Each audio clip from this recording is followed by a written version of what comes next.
Multiclassing is a tricky business. At first blush, it presents the lure of having it all. You can swing swords and use magic? What's not to like? Though, when translated into game mechanics, this often leads to problems, regardless of whether it's in a video game or a tabletop one. Most often, you'll just wind up being equally bad at two things. The character who focuses entirely on sword fighting will do better at sword fighting, while the pure mage is going to be better at magic. Granted, you do have the advantage over the mage in a situation that requires might, or the swordsman in one that requires magic. In combat, against an enemy that doesn't require any particular kind of damage to be dispatched, a dedicated mage or swordsman will likely fare better than somebody who dabbles in both. This comes up primarily due to the fact that developing a character's abilities requires some sort of resource, be it character levels, development points, or even just game time invested in training a particular ability up. So to effectively multiclass, regardless of the game or what kind of game it is, you need to consider this. What purpose does mixing these different abilities serve for my character? Let me give you a few examples. In Anima, Beyond Fantasy, any character can feasibly learn any ability. However, their class is what determines what they're best suited for learning. And to that end, many of the classes are designed for allowing a character to mix and match these different abilities, such as Warlock, which combines martial prowess with spellcasting. With a few exceptions, 1 point in any ability costs 2 development points for a Warlock, making them able to do anything in theory. In practice, they're just best suited for mundane sword fighting and spellcasting.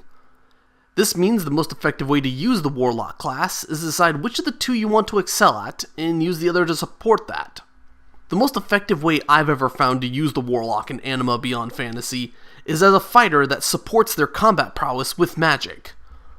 Thus, we could spend 300 of our development points on combat, allowing us to have 75 in attack and block.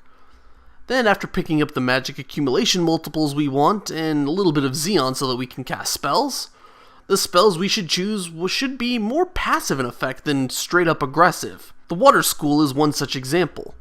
There is a spell that can allow a character to survive and move freely underwater. Thus, our Warlock can take advantage of any bodies of water nearby by taking the fight into those bodies of water. Another spell that's available to practitioners of water magic is one that freezes a character, either slowing them down or stopping them entirely. This makes them easy pickings when you decide to start taking your sword to them.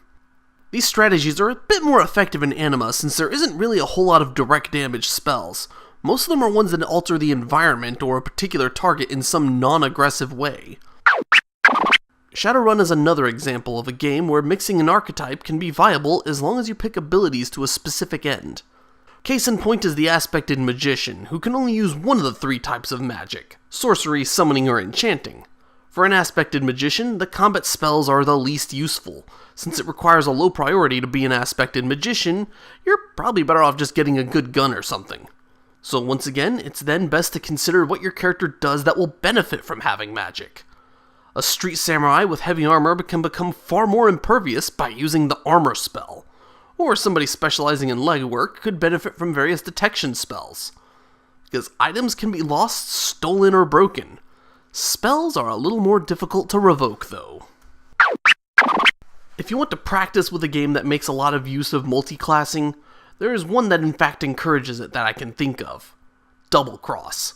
In this game, when you're building your character, you can pick up to 3 different syndromes, this game's equivalent of classes. Each syndrome has its own specialties, several different specialties in fact. Despite this though, no one syndrome can accomplish everything you would need. For this, the game recommends a character to possess at least 2 syndromes. This doesn't actually mean that a character can do everything with those 2 syndromes either. In fact, there's actually quite a bit of redundancy in some syndromes. However, the crux of Doublecross is in combining powers to make one really powerful maneuver, and redundant abilities assist to that end. It's kind of a roundabout way of saying it, but I suppose the end goal for trying to multiclass is this: make sure you're good at one specific thing. When that one specific ability your character is designed for ceases to be a problem, or raising it further becomes a case of diminishing returns, start looking into something else to master. It's the sort of advice I could also recommend for a point-buy game, really.